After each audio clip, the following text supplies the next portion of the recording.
أشهد أن لا إله إلا الله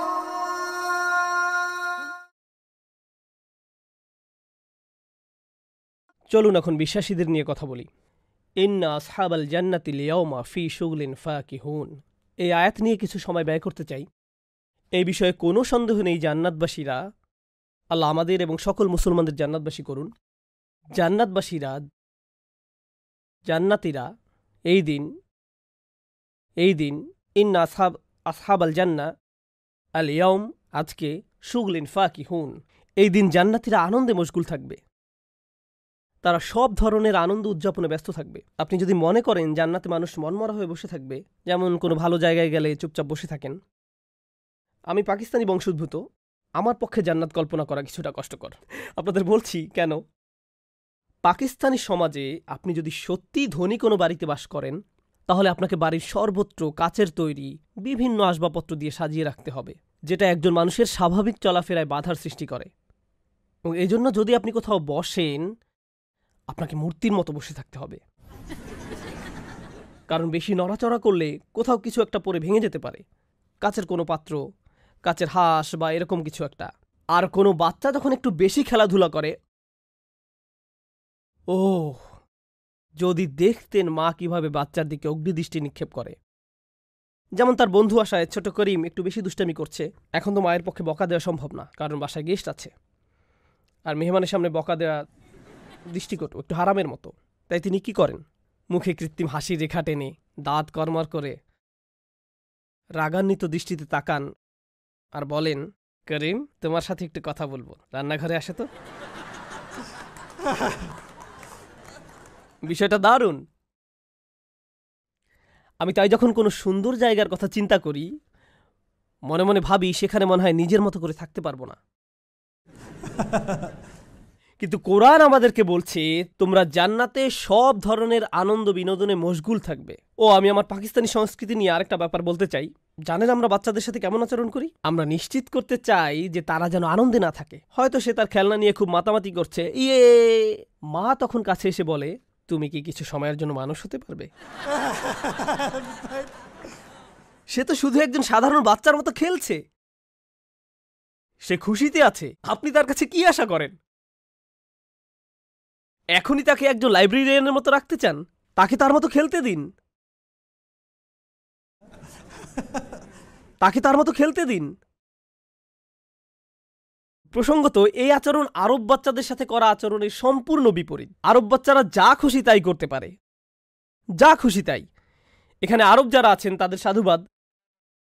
আপনাদের বাচ্চারা কোনো কিছুকেই ভয় পায় না, কোনো কিছুকেই না, কোনো কিছুকেই না। আপনি যদি কোনো আরব বাচ্চাকে গিয়ে বলেন, আমি তোমার বাবাকে বলে দেব, কিন্তু সে তখন বলবে, ও তাই, এই যে তার নাম্বার নেন, যান বলেন। তাদের কাছে এটা কোনো ব্যাপারই না।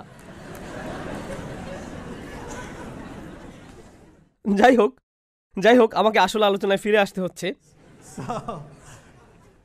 এদিন জান্নাতীরা সব ধরনের আনন্দে মশগুল থাকবে। শুগলিন, ব্যস্ত কার্যকলাপে মেতে থাকবে, আড্ডা দিবে, ঘুরতে যাবে, এখানে পার্টি করছে, ওখানে খেলাধুলা করছে। ফাকিহুন, চরম খুশি থাকবে, হাসবে, তাদের জীবনের সেরা সময় কাটাবে। ফাকিহা শব্দের আসল অর্থ হলো ফল, সুস্বাদু ফল। এটা খেলেই আপনার মুখে হাসির রেখা ফুটে ওঠে। তাই আল্লাহ বলছেন এই কার্যকলাপগুলো আপনার মুখে হাসি ফোটাবে। যেমন অনেকক্ষণ ধরে কোনো খেলাধুলা করার পর আপনাকে বিশ্রাম নিতে হয়, সেখানে এমন একটি কাজও থাকবে না যা করলে আপনি ক্লান্ত হয়ে যাবেন। এক পর্যায়ে আপনি ব্যাপারটা খুব উপভোগ করেছেন, কিন্তু তারপর আস্তে আস্তে নিস্তেজ হয়ে পড়েন। আপনি জানতেন না কখন থামবেন। না, অনেক হয়েছে, এবার আমাকে থামতে হবে।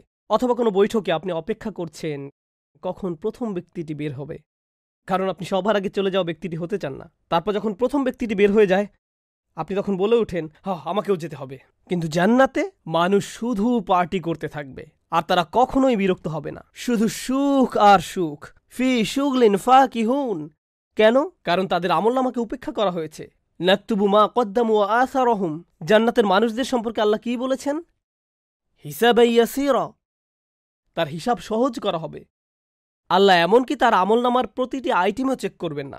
দুনিয়াতে মৌজমাস্তি করে মানুষ ক্লান্ত হয়, কিন্তু জান্নাতে এমনটি হবে না। আল্লাহ বলেন, হুম ও আজওয়াজুহুম। এই অংশটা বড়দের জন্য, তারপর আমি কিছুটা বর্ণনা করছি।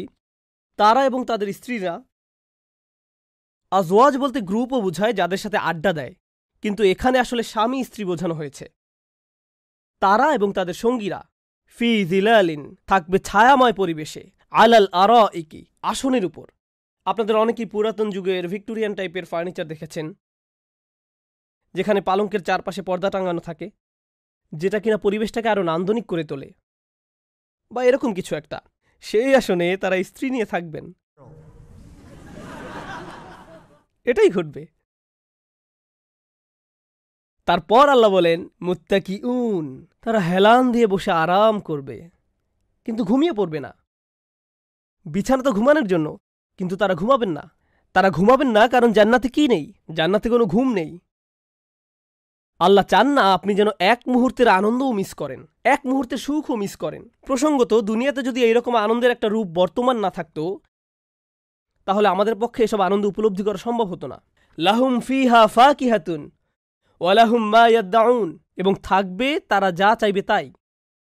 আপনি যদি ক্ষুধা অনুভব করেন তখন কোথায় যান? রান্নাঘরে। কিন্তু আল্লাহ বলছেন ওই বিছানার ঠিক পাশেই তাদের জন্য থাকবে সব ধরনের ফলমূল। আপনাকে এমনকি উঠতেও হবে না, আর আপনি এমনকি বিছানায় বসেও খেতে পারবেন। বোনেরা হয়তো ব্যাপারটাকে অ্যাপ্রিসিয়েট করছেন না। ঠিক আছে, আপনি বিছানায় বসেও খেতে পারেন, আর স্ট্রবেরি গলে নতুন চাদরে পড়তে পারে, আর কোনো দাগও পড়বে না। এটাই জান্নাত।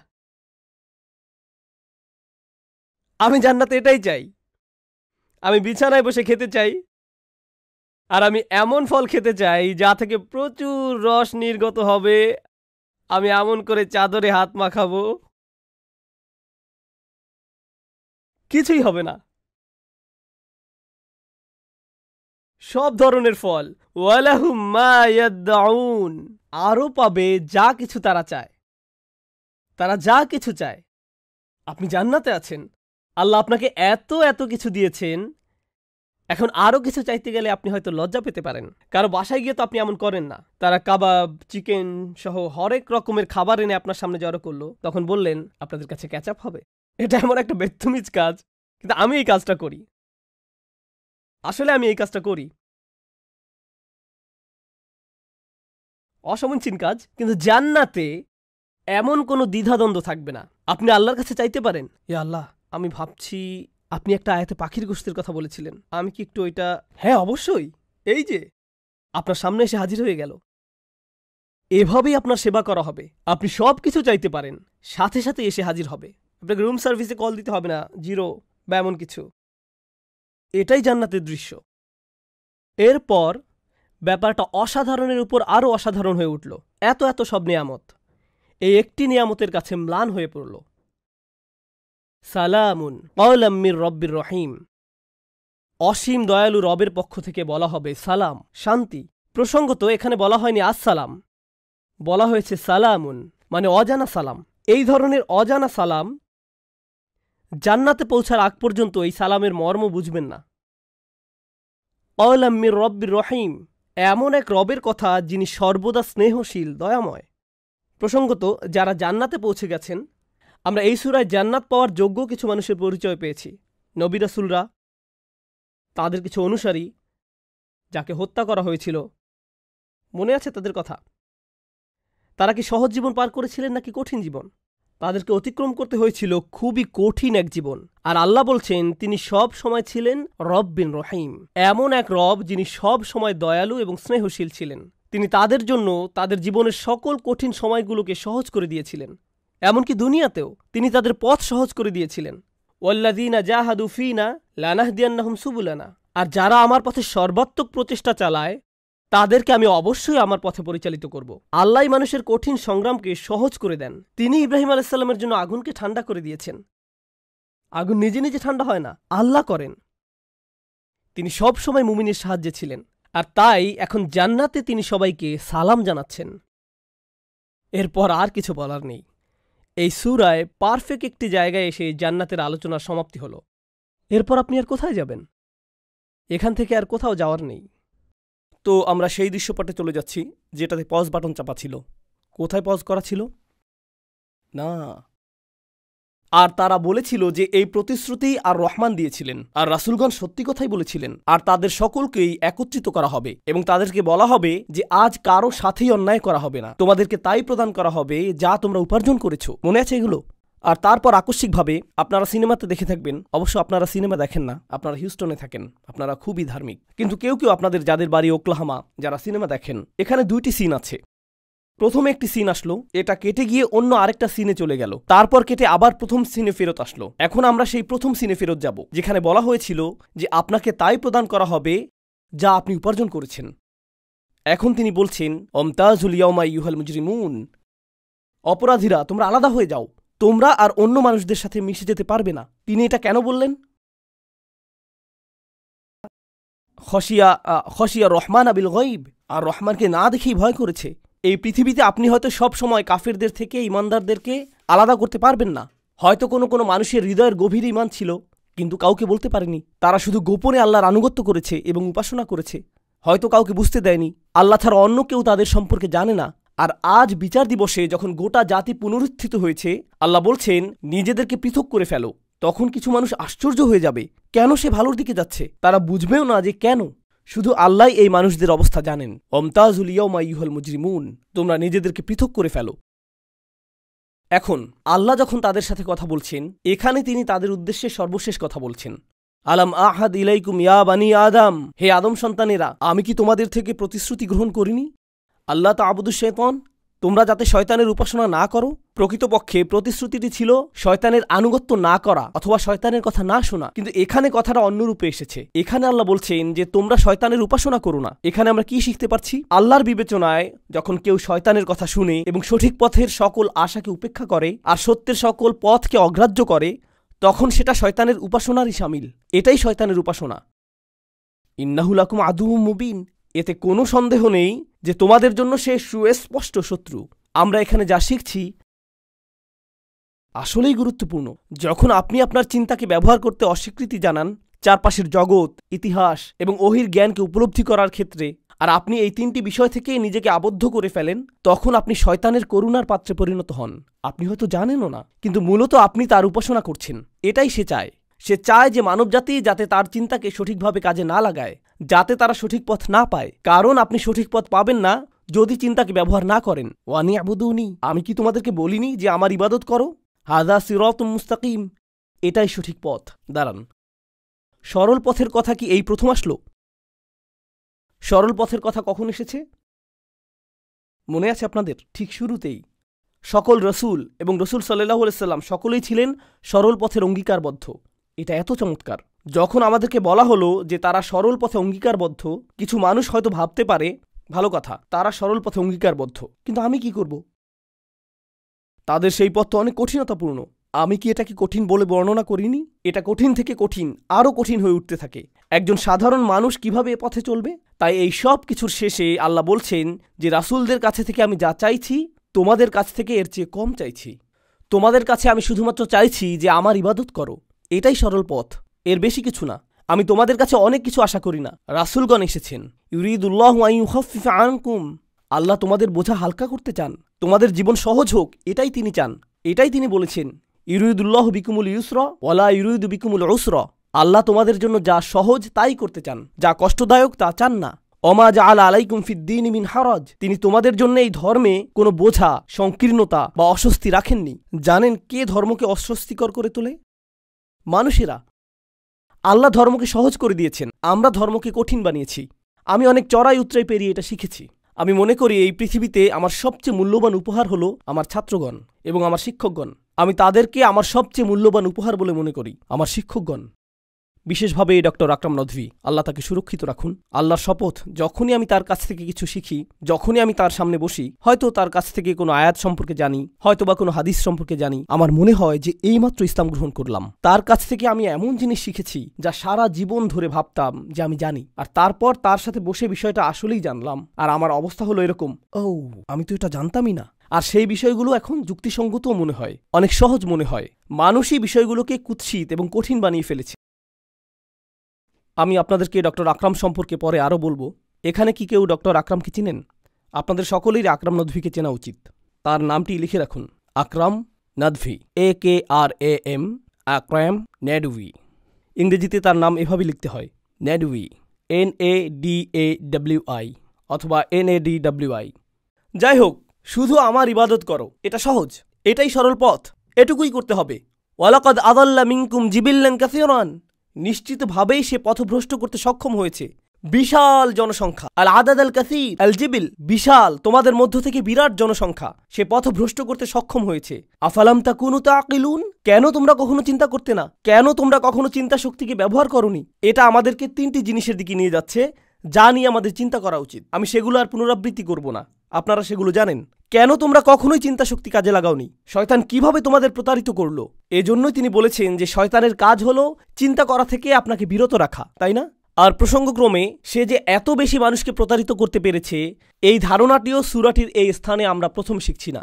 আল্লাহ ইতিমধ্যেই বলেছেন, ইয়া হাসরাতান আলাল ইবাদ মা ইয়াতিহিম মির রাসূল, বান্দাদের জন্য কত পরিতাপের বিষয়। প্রত্যেকবারই যখন কোনো রাসূল আগমন করেছে তারা তাকে উপহাস করেছে। কে তাদেরকে রাসূলকে উপহাস করার প্ররোচনা দেয়? শয়তান। ওমা তাতিহিম মিন আয়াতি রাব্বিহিম ইল্লা কানু আনহা মুরিদিন, এমন কোনো অলৌকিক নিদর্শন তাদের কাছে আসেনি যা তারা ক্রমাগত উপেক্ষা করেনি। কে তাদেরকে তা উপেক্ষা করতে বলেছে? শয়তান। সে সব সময় সেখানে ছিল, তোমরা তার সাথে লড়াই করতে পারতে। এটা সহজ, শুধু যথাযথভাবে চিন্তা শক্তির ব্যবহার করো, তাহলে তার সাথে লড়াই করতে পারবে। কিন্তু যদি তোমরা নিজের কামনা বাসনা, তাহলে তুমি মূলত শয়তানেরই উপাসনা করবে। তো এই আফালাম তাকুনু তাকিলুন, কেন তোমরা চিন্তা করতে না? এটা এতটাই শক্তিশালী। আল্লাহ বলছেন যে জান্নাতের পথটি হলো সেই লোকদের জন্য যারা চিন্তা করে। আর আজ মুসলিম বিশ্বে আমরা চিন্তাশীলতার প্রতি জোর দেই না, আমরা মানুষকে শুধু কাজই করতে বলি, চিন্তা করতে বলি না। আর কোরআন শুরু থেকে শেষ পর্যন্ত অভিযোগ করেছে, কেন তোমরা চিন্তা করো না? মানুষকে টেনে হিচড়ে জাহান্নামে নিয়ে যাওয়া হচ্ছে, আর তারা বলছে লাউকুন্না নাসমাউ আও নাকিল, যদি আমরা শুনতাম এবং চিন্তা করতাম, উপলব্ধি করতাম, তাহলে এখানে থাকতাম না। আমাদের কাজ হলো চিন্তাশীল মানুষ হওয়া। আসলে আমি শুধু এটাই করতে চাই। আমি শুধু যা করতে চাই তা হলো আমার নিজেকে, আমার পরিবারকে, মুসলিমদেরকে অনুপ্রাণিত করতে চাই আল্লাহর বাণীগুলো নিয়ে চিন্তা করতে, তাদের জীবন নিয়ে চিন্তা করতে, তারা যা করছে তা নিয়ে চিন্তা করতে। একটি পরিচ্ছন্ন মন নিয়ে সব কিছু পরিবর্তন সম্ভব। আল্লাহ বলেছেন এই আয়াতগুলো লিকওমি ইয়াকিলুন, এমন মানুষের জন্য যারা চিন্তা করতে চায়। এই আয়াতগুলো উপকারী সেই মানুষদের জন্য যারা চিন্তা করার চেষ্টা করে। অন্য কথায়, যদি আপনি চিন্তা করার চেষ্টা না করেন তাহলে এগুলো আপনার উপকারে আসবে না। আমাদেরকে এরকমই হতে হবে। দুর্ভাগ্যবশত আমরা আমাদের সংস্কৃতিকে এমন অবনতির শিকার করেছি, এটা এতটাই অধঃপতিত হয়েছে যে যখন কোনো শিশু এই প্রশ্ন করে যে আল্লাহ কেন এটা বলেছেন, কিভাবে এটা এরকম হলো, আমাদেরকে কেন 5 বার নামাজ পড়তে হবে, কেন আমাদেরকে এটা করতে হবে, এর কারণ সে চিন্তা করছে, তাই সে এই প্রশ্ন করছে। তখন আমরা কি করি? আস্তাগফিরুল্লাহ, তওবা তওবা তওবা তওবা তওবা তওবা। বোঝার চেষ্টা করুন, শিশুটির চিন্তার সাথে যুক্ত হওয়ার এটা একটা সুযোগ। আমাদেরকে এই প্রশ্নের জবাব দিতে হবে, আমাদেরকে উত্তর দিতে হবে। এটাই শিক্ষা অর্জনের মাধ্যম। প্রশ্নকে নিরুৎসাহিত করা আমাদের উচিত না। প্রশ্নের মাধ্যমেই মনের দরজা খুলে যায়, এটা নিজেই পৃথক একটা বিষয়। কিন্তু আমি চাই যে বিষয়টি আপনারা অনুধাবন করুন। হাদিহি জাহান্নামুল্লাতী কুনতুম তুআদুন, এটাই জাহান্নাম যার প্রতিশ্রুতি তোমাদের দেয়া হয়েছিল। জাহান্নামের প্রতিশ্রুতি কি তাদেরকে দেয়া হয়েছিল? হ্যাঁ। ইয়াকুলুনা মাতা হাযাল ওয়াদু ইন কুনতুম সাদিকিন, তারা বলতো যে কখন এই প্রতিশ্রুতি আসবে। এটা এসেছে। তোমরা প্রতিশ্রুতি আসার কথা জিজ্ঞেস করেছিলে, তাই না? এখন এটা এসেছে, তোমাদের চাহিদা মতোই এসেছে। ইসলাউহাল ইয়াউম, আজকে নিজেদেরকে এতে নিক্ষেপ করো। বিমা কুনতুম তাকফুরুন, এতদিন যাবৎ যে অস্বীকৃতি তোমরা জানিয়েছ তার জন্য। প্রসঙ্গক্রমে জাহান্নামে নিক্ষিপ্ত হওয়া হলো কারাগারে নিক্ষিপ্ত হওয়ার মতো, তাই না? যার অর্থ এটা হলো দ্বিতীয় কারাগার। প্রথম কারাগার ছিল গলার বেরি, চিন্তা করতে অস্বীকৃতি, মনে আছে সেটা? যদি আপনি সেখানে চিন্তা করতে অস্বীকৃতি জানান, আপনি এখানে জাহান্নাম পাবেন। আবারও চিন্তা কাজে লাগানোর বিষয়টি আসলো। দুনিয়ার কারাগার, এর ফলস্বরূপ আখিরাতের কারাগার। আল-ইয়াউমা নাখতিমু আলা আফওয়াহিহিম, আজ আমরা তাদের মুখে মোহর মেরে দিব, তাদের মুখগুলো কোনো কথা বলতে পারবে না। আপনাদের চতুর্থ অনুচ্ছেদের কথা মনে আছে, যেখানে তারা তাদের মনকে যথাযথভাবে কাজে লাগায়নি, তারা চিন্তা করতে অস্বীকৃতি জানিয়েছিল। যখন তাদেরকে প্রথম জিজ্ঞেস করা হয়েছিল যে তোমাদের মাঝে তাকওয়া নেই কেন, তারা কোনো জবাব দেয়নি। যখন আপনি তাদের সকল ধরনের অলৌকিক নিদর্শন প্রদান করলেন, তারা তা উপেক্ষা করল। যখন আপনি তাদেরকে ব্যয় করতে বললেন, তারা সবচেয়ে জঘন্য উত্তর প্রদান করল। তো সর্বোত্তমটিতে তারা কোনো উত্তর দেয়নি, আর সবচেয়ে খারাপটিতে তারা বলে দিয়েছিল জঘন্য উত্তর। তাদের মুখগুলো অবরুদ্ধ। অতুকাল্লিমুনা আইদিহিম, তাদের হাত আমাদের সাথে কথা বলবে। ওয়া তাশহাদু আরজুলুহুম, তাদের পাগুলো সাক্ষ্য দেয়া শুরু করবে। বিমা কানু ইয়াকসিবুন, যা তারা উপার্জন করত। কুরআনের অন্যত্র উল্লেখ আছে যখন হাত সাক্ষ্য প্রদান করবে, লিমা শাহিদতুম আলাইনা, তোমরা কেন আমার বিরুদ্ধে সাক্ষ্য দিচ্ছ? এই দেহটি এখন আমার কাছে ভাড়া দেয়া আছে, কোনো খরচ ছাড়াই। বিচার দিবস আসবে আর আল্লাহ এই দেহকে পুনরুত্থিত করবেন, তখন সেটা আর আমার নিয়ন্ত্রণে থাকবে না। তো আমি মুখ নাড়ানোর চেষ্টা করব, সেটা নড়বে না। তখন হাতগুলো কথা বলার ক্ষমতা পাবে আর পাগুলোও কথা বলার ক্ষমতা পাবে। তারা আল্লাহর কাছে অভিযোগ করা শুরু করবে, হে আল্লাহ, আপনি আমাকে এবং আমাকে সৃষ্টি করেছেন, এছাড়া আর যা কিছু আপনি সৃষ্টি করেছেন তারা আপনার কাছে আত্মসমর্পণ করে, কিন্তু আপনি অস্থায়ীভাবে এই ব্যক্তিকে আমার নিয়ন্ত্রণ দিয়েছিলেন। যেহেতু তার নিয়ন্ত্রণ ছিল, সে আমাকে দিয়ে আপনার অবাধ্যতা করিয়েছে। পা বলবে, সে আমাকে দিয়ে আপনার অবাধ্যতা করিয়েছে, আর অমুক দিনে আমি আপনার অবাধ্যতা করেছি, এজন্য আমি দুঃখিত, আমি আর আপনার অবাধ্য হব না। কিন্তু আমার করণীয় কিছু ছিল না, কারণ আপনি তাকে নিয়ন্ত্রণ প্রদান করেছিলেন। আর তখন আপনি এভাবে দাঁড়িয়ে থাকবেন, কারণ আপনার নিজের চেয়ে অকাট্য সাক্ষ্য আর হতে পারে না। আপনি এবং আমি যা করেছি তার জন্য আমাদের নিজেদের হাত এবং পায়ের তুলনায় উত্তম সাক্ষ্য আর কেউ হতে পারে না। এটা যথেষ্ট শক্ত প্রমাণ। শুরুতে আমরা জেনেছি যে আপনাকে যদি কোনো কারাগারে নিক্ষেপ করতে হয় তাহলে অপরাধটি প্রমাণিত হবে। লাকাদ হাক্কাল কওলু আলা আকসারিহিম, এরপর তারা কারাগারে নিক্ষিপ্ত হয়েছিল। সূরাটির শেষের দিকে আমরা সেটা আবারও শিখছি। তাদেরকে যদি কারাগারে যেতে হয়, অপরাধ প্রমাণিত হতে হবে। কিভাবে সেটা প্রমাণ করবেন? সাক্ষ্য প্রদান করবে কে? আপনি নিজেই সাক্ষ্য প্রদান করবেন।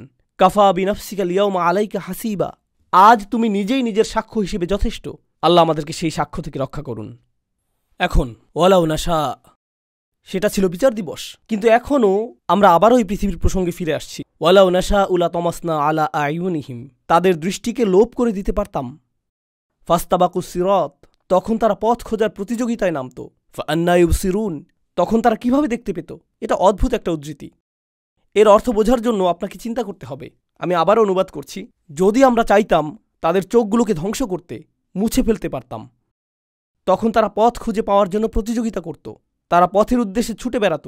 কিন্তু তখন তারা কিভাবে দেখতে পেত, অথবা কিভাবে তারা দেখত? এটা তারা কি বোঝাচ্ছে বুঝিয়ে বলছি। আপনাকে জঘন্যতম কাফেরদের ব্যাধিটি উপলব্ধি করতে হবে। মনে আছে চারপাশ থেকে অবরুদ্ধ সেই ব্যক্তির কথা, যা আমরা আগে বলেছি? জানেন তার ব্যাধিটি কি? সে ঈমান আনবে না, কিন্তু আমি আপনাদের বলছি যে শেষ পর্যন্ত সে বিশ্বাস করবে। কারো কি মনে আছে যখন আমি বলেছিলাম যে শেষ পর্যন্ত সে বিশ্বাস করবে? সেই সময়টা কখন? যখন সে শাস্তি দেখতে পাবে। এই ব্যক্তি ততক্ষণ বিশ্বাস করবে না যতক্ষণ না সে শাস্তি দেখবে। তো এখন এই কাফেরকে আল্লাহ শাস্তি দেখালেন, তিনি তার দৃষ্টি কেড়ে নিলেন। এখন যখন সে শাস্তি পর্যবেক্ষণ করল, সে ঈমান আনতে প্রস্তুত।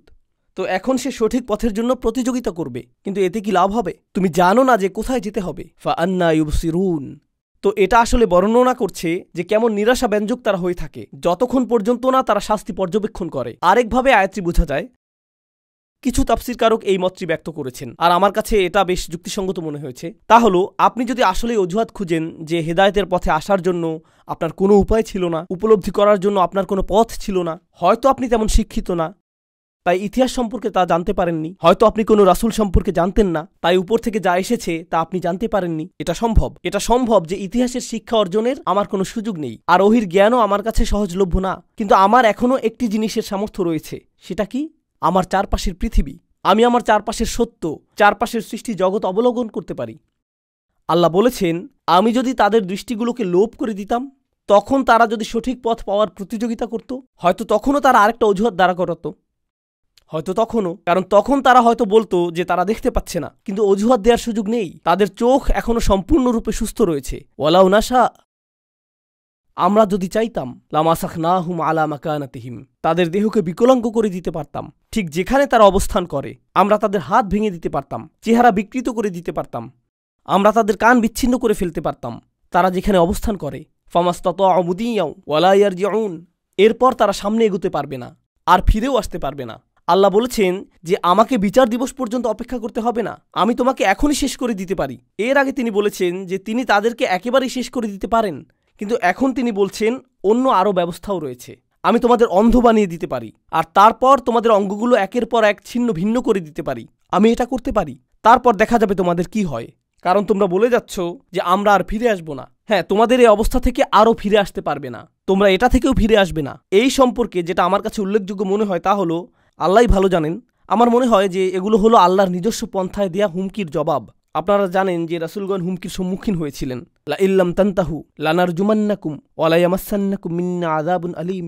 যদি তোমরা বিরত না হও, আমরা তোমাদের পাথর নিক্ষেপ করে হত্যা করব, অথবা অত্যন্ত ভয়ঙ্কর উপায়ে তোমাদের অত্যাচার করব।